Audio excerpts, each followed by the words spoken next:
காக்கையும் குருவி முட்டையும். ஒரு அழகான காட்டுல ஒரு காகத்தோட வீடும் குருவியோட வீடும் பக்கத்து பக்கத்துல இருந்துச்சு. அந்த குருவியோட பேரு மீனு. அது ரொம்ப இரக்க குணம் வாய்ந்ததா இருந்துச்சு. அது காட்டுல கஷ்டப்படுற பறவைகளுக்கு மூலிகைகளால வைத்தியம் பார்க்கிற தொழில பண்ணிக்கிட்டு இருந்துச்சு. ராணிக்காகவும் ரொம்ப கர்வம் வாய்ந்ததா இருந்துச்சு. அது தான் பக்கத்து வீடான மீனுக்குருவி கிட்ட எதுவுமே பேசாது. அது இயல்பாகவே யாருக்கிட்டையும் நட்பாகவும் பழகல.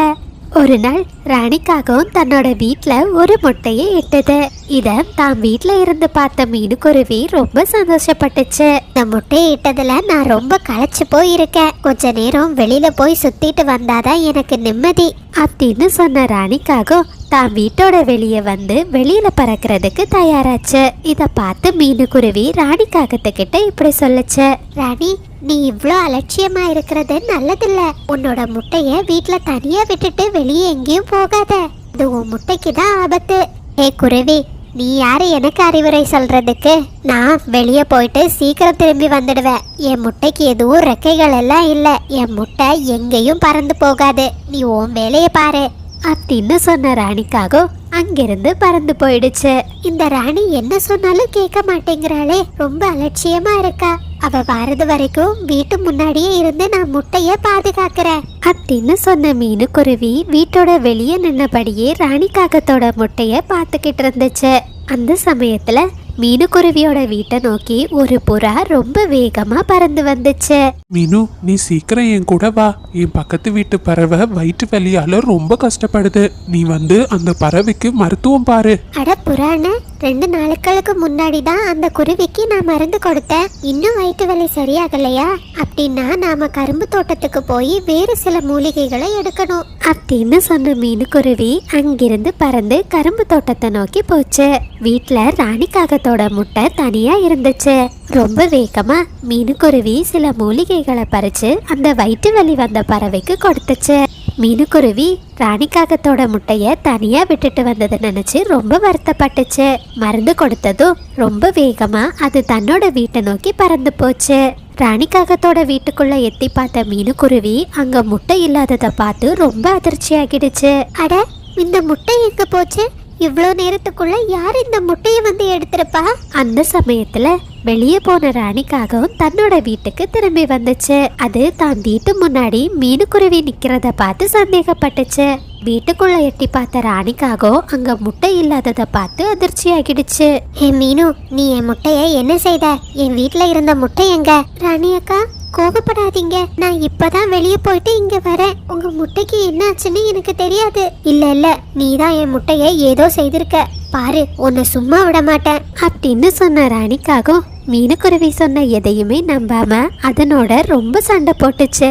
இப்படியே சில நாட்கள் கழிஞ்சது. ராணிக்காகவும் மீனுக்குருவிய பழி வாங்குறதுக்கு சரியான நேரத்தை எதிர்பார்த்து காத்துக்கிட்டு இருந்துச்சு. ஒரு நாள் மீனுக்குருவி தன்னோட வீட்டுல ஒரு முட்டையை இட்டுச்சு. இந்த விஷயத்தை தெரிஞ்சுக்கிட்ட ராணிக்காகவும் ரொம்ப பொறாமப்பட்டுச்சு. ஒரு நாள் மிட்டுக்கிளி மீனுக்குருவிய பாக்குறதுக்காக அதனோட வீட்டுக்கு வந்துச்சு. மீனு அக்கா, சீக்கிரம் நீங்க என் வீட்டுக்கு வாங்க, ரொம்ப அவசரம். மிட்டு, முதல்ல அமைதியா இரு. என்ன நடந்ததுன்னு சொல்லு.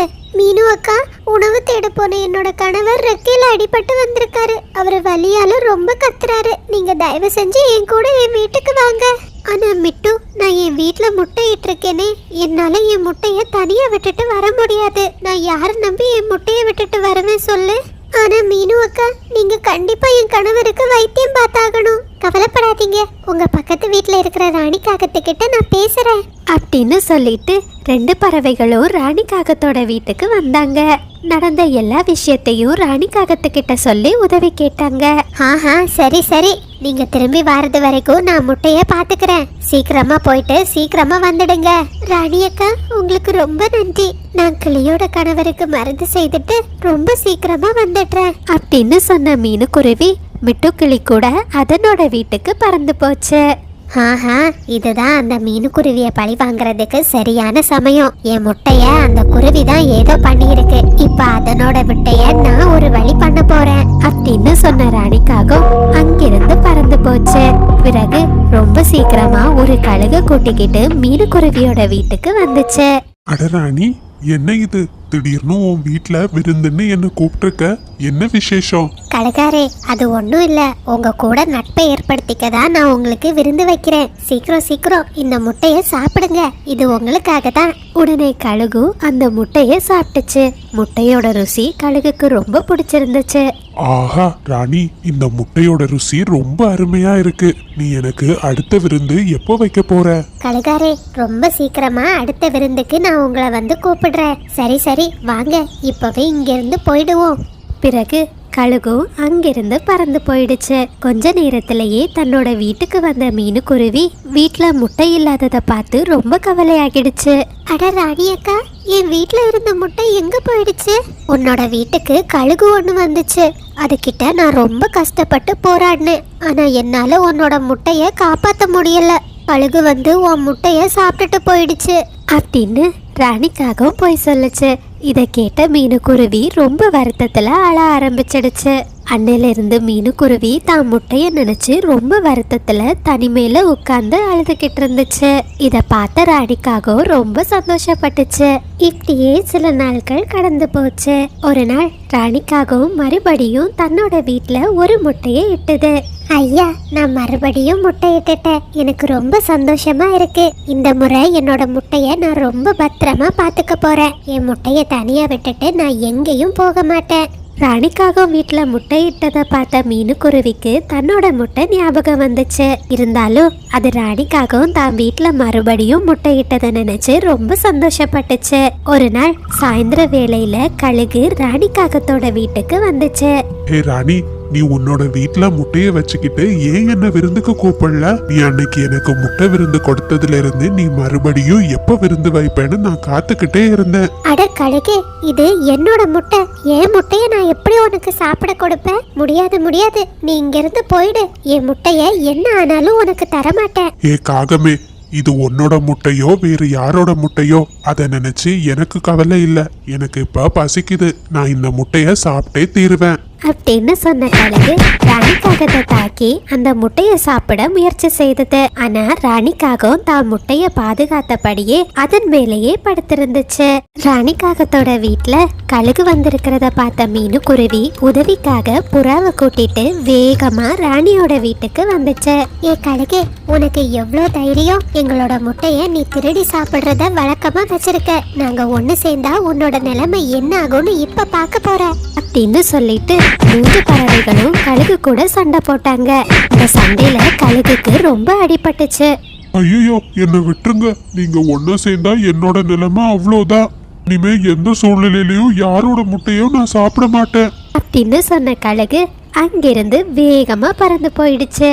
தனியக்கா, நீங்க கவலைப்படாதீங்க, நீங்களும் உங்க முட்டையும் ரொம்ப பாதுகாப்பா இருக்கீங்க. அந்த கழுகு இனிமே நம்ம பக்கமே வராது. மீனுக்குருவியோட செயலை பார்த்த ராணிக்காகவும் தான் செய்த தப்ப நினைச்சு ரொம்ப வருத்தப்பட்டுச்சு. அது தன்னோட செயலுக்காக மீனுக்குருவி கிட்ட மன்னிப்பு கேட்டுச்சு. ராணி அக்கா, இனிமேலாவது நாம நல்ல நண்பர்களா இருப்போம். உங்களுக்கு ரொம்ப காயப்பட்டிருக்கு, நீங்க கவலைப்படாதீங்க, நான் கொஞ்சம் மூலிகைகளை எடுத்துட்டு வரேன் அப்படின்னு சொன்ன மீனுக்குருவி ராணிக்காகத்தோட காயங்களுக்காக மூலிகைகளை எடுத்துட்டு போச்சு. அந்த மூலிகைகளை ராணிக்காகத்துக்கிட்ட கொடுத்துச்சு. கொஞ்ச நாட்கள்லயே மீனுக்குருவி தன்னோட வீட்டுல ஒரு முட்டையை இட்டது. ராணிக்காகவும் இப்ப தான் சமைக்கிற உணவுகளையும் மீனுக்குருவி கிட்ட பகிர்ந்து கொள்ள ஆரம்பிச்சது. மீனுக்குருவி வெளியே போற நேரம் ராணிக்காகவும் மீனுவோட முட்டைய பாத்துக்குச்சு. ராணிக்காகவும் வெளியே போற நேரம் மீனுக்குருவி ராணியோட முட்டைய பாத்துக்குச்சு. இப்படி 2 பறவைகளும் ஒருத்தருக்கொருத்தர் ரொம்ப உதவியா இருந்தாங்க. கொஞ்ச நாட்கள்லயே அந்த 2 பறவைகளுக்கும் அழகான குழந்தைகள் பிறந்தாங்க. அந்த 2 பறவைகளும் நல்ல நண்பர்களா ரொம்ப சந்தோஷமா அந்த காட்டுல வாழ்ந்துகிட்டு இருந்தாங்க. குழந்தைகளே, இந்த கதையில இருந்து நாம என்ன கத்துக்கலாம்னா, நாம ஒற்றுமையா இருந்தா எந்த ஒரு செயலையும் ஈஸியா செய்து முடிச்சிடலாம். வீட்டிற்குள் மீன் வளர்ப்பு. ஒரு அழகான காட்டுல ஒரு சமயம் ரொம்ப மோசமான நிலையில பஞ்சம் வந்துச்சு. அந்த காட்டுல இருக்கிற பறவைகள் எல்லாம் ஏதாவது ஒரு வேலையை செய்து தங்களோட சாப்பாடை சாப்பிட்டு வந்தாங்க.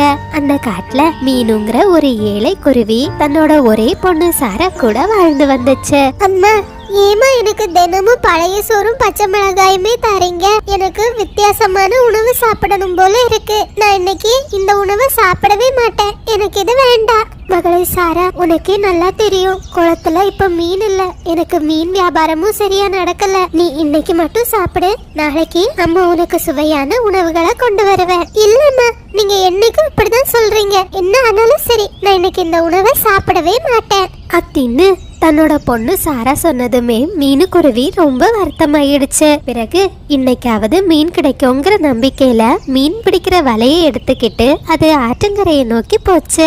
அப்படி நதிக்கரைக்கு வந்த மீனுக்குருவி நதியையே பார்த்துக்கிட்டு இருந்துச்சு. நானும் தினமும் வலையை எடுத்துக்கிட்டு இந்த நதியில வந்து மீன் பிடிக்கிறேன். ஆனா கொஞ்ச நாட்களா என் வலையில எந்த மீனுமே சிக்க மாட்டேங்குது. இந்த நிலைமை இப்படியே நீடிச்சுக்கிட்டு இருந்தா நானும் என் பொண்ணும் பசியிலேயே செத்துடுவோம் போல இருக்கு. கடவுளே, இன்னைக்காவது என் வலையில நிறைய மீன்கள் கிடைக்கணும் அப்படின்னு சொல்லிட்டு மீனுக்குருவி தன்னோட வலைய அந்த நதிக்குள்ள போட்டுச்சு. கொஞ்ச நேரமா மீன்களுக்காக அது காத்துக்கிட்டு இருந்துச்சு. பிறகு வலைய வெளியே எடுத்து பார்த்த நேரம் அதுல எந்த மீனுமே சிக்கல. இருந்தாலும் மீனுக்குருவி நம்பிக்கை இழக்காம அந்த நதியில திருப்பி திருப்பி வலைய போட்டுக்கிட்டே இருந்துச்சு. ஆனா எல்லா முறையும் அதுக்கு ஏமாற்றம் தான் கிடைச்சது. சோர்ந்து போன மீனுக்குருவி தன்னோட நிலைமையை நினைச்சு அழ ஆரம்பிச்சிடுச்சு. கடவுளே, இது என்ன சோதனை? என் வீட்டுல கடைசியா இருந்த சாப்பாடும் தீர்ந்துடுச்சு. உழைத்து வாழணும்னு நினைச்சாலும் என் உழைப்புக்கேத்த கூலி கிடைக்கவே மாட்டேங்குது அப்படின்னு சொல்லி மீனுக்குருவி ரொம்ப வருத்தத்தோட அழுதுகிட்டு இருந்துச்சு. மீனுவோட அழுகை சத்தம் அந்த நதியில ஓய்வெடுத்துக்கிட்டு இருந்த கடல் தேவதைக்கு கேட்டுச்சு. அட, இந்த குருவி எதுக்காக இப்படி அழுதுகிட்டு இருக்கு? என்னால இந்த குருவிக்கு உதவி செய்ய முடியும். ஆனா அதுக்கு முன்னாடி நான் செய்யற உதவிக்கு இந்த குருவி தகுதியானதான்னு நான் சோதிக்கணும் அப்படின்னு சொல்லிட்டு நீர்தேவதை அந்த தண்ணியில இருந்து மேல வந்தாங்க. அப்படி மேல வந்த நீர்தேவதை ஒரு மீனா மாறி கரையில வந்து விழுந்தாங்க. அந்த மீனை பார்த்ததுமே அழுதுகிட்டு இருந்த மீனுக்குருவி ரொம்ப சந்தோஷப்பட்டுச்சு. கடவுள் தான் எனக்காக இந்த மீனை அனுப்பியிருப்பாரு. இந்த மீனை வச்சு என் பொண்ணு கேட்டபடியே அவளுக்கு ருசியான உணவை நான் இன்னைக்கு சமைச்சு கொடுக்க போறேன். குருவி, குருவி, தயவு செஞ்சு நீ என்ன கொன்னு சாப்பிடாத. நான் வாழணும்னு நினைக்கிறேன். என்ன மறுபடியும் தயவு செஞ்சு தண்ணிக்குள்ள விட்டுரு. என்ன, நீ பேசுறியா? உன்னால பேச முடியுமா? ஆமா, நான் ஒரு பேசக்கூடிய மீன். என்னோட குழந்தைங்க எல்லாம் ரொம்ப சின்னவங்க. நீ என்ன உன் வீட்டுக்கு எடுத்துட்டு போயிட்டேன்னா என் குழந்தைங்க என்ன காணாம ரொம்ப அழுவாங்க. தயவு செஞ்சு என்ன தண்ணிக்குள்ள விட்டுரு. நான் வாழ ஆசைப்படுறேன். ஐயோ பாவம், இந்த மீன் அதோட குழந்தைய நினைச்சு ரொம்ப வருத்தப்படுது. நான் இன்னைக்கு பட்னியா இருந்தாலும் பரவாயில்ல, எப்படியாச்சும் இந்த மீனை அதனோட குழந்தைங்க கிட்ட சேர்த்துறணும் அப்படின்னு சொல்லிட்டு மீனுக்குருவி அந்த மீனை தன்னோட கைகளால எடுத்து தண்ணீருக்குள்ள விட்டுச்சு.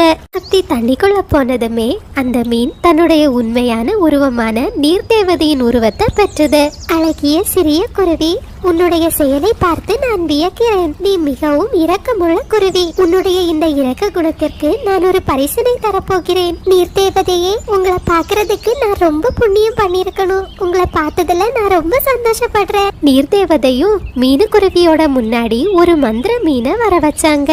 குருவி, உன்னுடைய வீட்டிற்குள் ஒரு சிறிய அளவு குளத்தை தோண்டு. அதில் இந்த மந்திர மீனை போடு. மறுநாள் காலையில் உனக்கு தேவையானது உனக்கு கிடைத்துவிடும். நீர்தேவதையே, உங்களுக்கு ரொம்ப நன்றி. உங்களால தான் நான் இனிமே பசியே இல்லாம தூங்க போறேன். நீங்க செய்யற இந்த உதவியை நான் என்னைக்குமே மறக்க மாட்டேன் அப்படின்னு சொன்ன மீனுக்குருவி அந்த மந்திர மீனை எடுத்துக்கிட்டு தன்னோட வீட்டை நோக்கி போச்சு.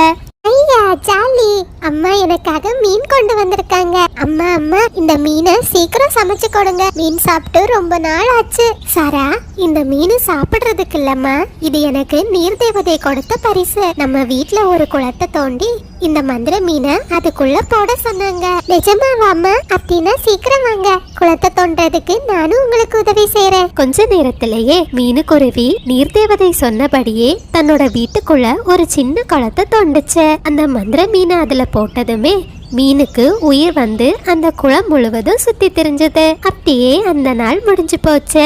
மறுநாள் காலையில குழந்தை சாரா ஆசையா அந்த குளத்தை வந்து பார்த்தா. அந்த குளம் இருந்ததை விட ரொம்ப பெருசா இருந்துச்சு. அந்த குளத்துல நிறைய மீன்கள் துள்ளி குதிச்சுக்கிட்டு இருந்தாங்க. அம்மா அம்மா, சீக்கிரம் எழும்புங்க.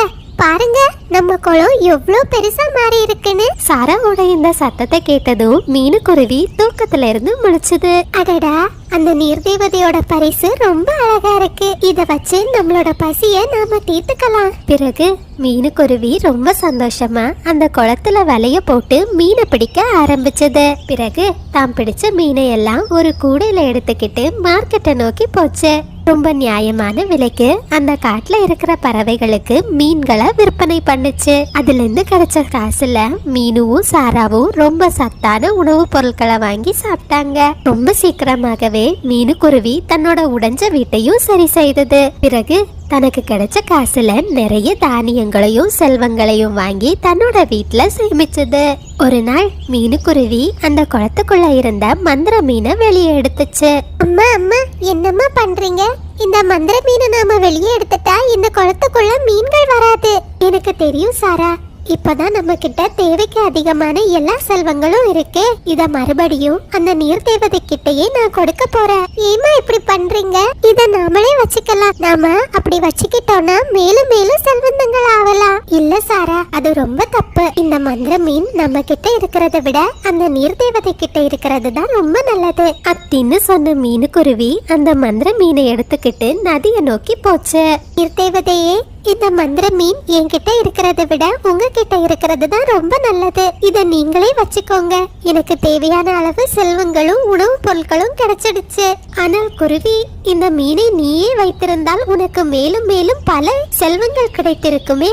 நீ எதற்காக இதை எனக்கே திருப்பி அளிக்கிறாய்? என்ன மாதிரி இரக்க குணமும் நேர்மையான குணமும் உள்ளவங்களுக்கு இந்த மீனை பரிசா கொடுங்க. எனக்கு இந்த மீன் எவ்வளவு உதவியா இருந்துச்சோ அதே மாதிரி அவங்களுக்கும் இந்த மீன் உதவி செய்யட்டும். அழகிய குருவி, உன்னுடைய சிந்தனையும் நேர்மையும் கண்டு நான் வியப்படைகிறேன். சரி, நீ சொல்வது போலயே செய்கிறேன். பிறகு மீனுக்குருவி ரொம்ப சந்தோஷமா தன்னோட வீட்டுக்கு திரும்பி வந்துச்சு.